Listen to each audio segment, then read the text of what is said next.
আলহামদুলিল্লাহ রবিল আলমিন, সমস্ত মানুষ আল্লাহ সুবহানাহু ওয়া তাআলা দুরূদ ও সালাম বর্ষিত হোক নবী মুহাম্মদ রাসূলুল্লাহ সাল্লাল্লাহু আলাইহি ওয়াসাল্লামের উপরে। ইবনে আব্বাস রাদিয়াল্লাহু আনহুমা থেকে বর্ণিত, তিনি বলেন, একদা আমি নবী সাল্লাল্লাহু আলাইহি ওয়াসাল্লামের পিছনে ছিলাম। ইবনে আব্বাস হচ্ছে রাসূল সাল্লাল্লাহু আলাইহি ওয়াসাল্লামের চাচাতো ভাই, আর বয়সে উনি ছোট ছিলেন। আর এই জন্য ওনাকে বলছে, হে বুনাইয়া, মানে হে বৎস, আমি তোমাকে কিছু নসিহত করতেছি। তিনি বলেন, হে যুবক, আমি তোমাকে কয়েকটি কথা শিখিয়ে দিচ্ছি।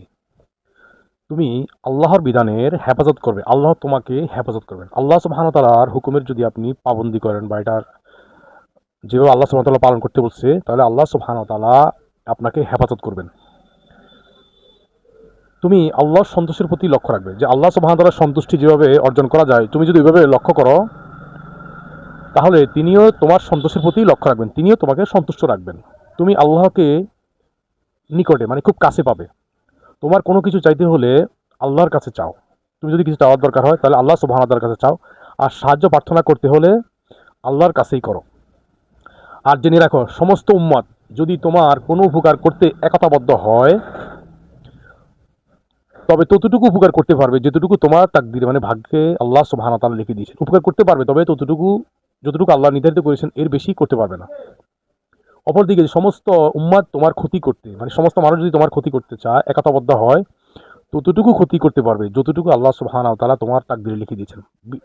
বেশি করতে পারবে, যদি 10% লেখা থাকে, ওই 10% ক্ষতি করতে পারবে সমস্ত উম্মত, এর চেয়ে বেশি পারবে না। তো এ বলছে, কলম উঠিয়ে নেওয়া হয়েছে, মানে এই যে কলম, যে কলমে লেখছে এই কথাগুলো, সেটা, এই কলমটা উঠে নেওয়া হয়েছে, এবং কাগজ সমূহ শুকিয়ে গেছে, যে কাগজে লেখছে ওই কাগজও শুকিয়ে গেছে। হাদিসে ইমাম তিরমিজি উদ্ধৃত করেছেন এবং একে হাসান ও সহিহ বলে আখ্যা দিয়েছেন। তিরমিজি ছাড়া অন্যান্য গ্রন্থসমূহ আছে, আল্লাহর বিধান হেফাজত করো, তাকে তোমার সামনে পাবে।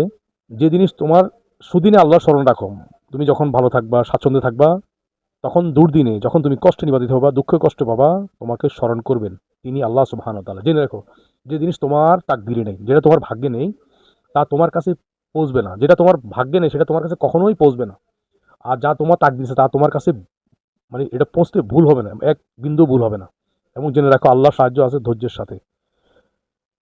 এবং জেনে রাখো, আল্লাহর সাহায্য আছে ধৈর্যের সাথে, স্বস্তি আছে কষ্টের সাথে, এবং দুঃখের সাথে আছে সুখ। এখানে আল্লাহ সুবহানাহু ওয়া তাআলা বলে নাই যে ধৈর্যের পরে, বা বলছে ধৈর্যের সাথে, আবার বলছে স্বস্তি আছে কষ্টের সাথে, মানে এবার সুখ আছে কষ্টের সাথে সাথে, আবার সুখ।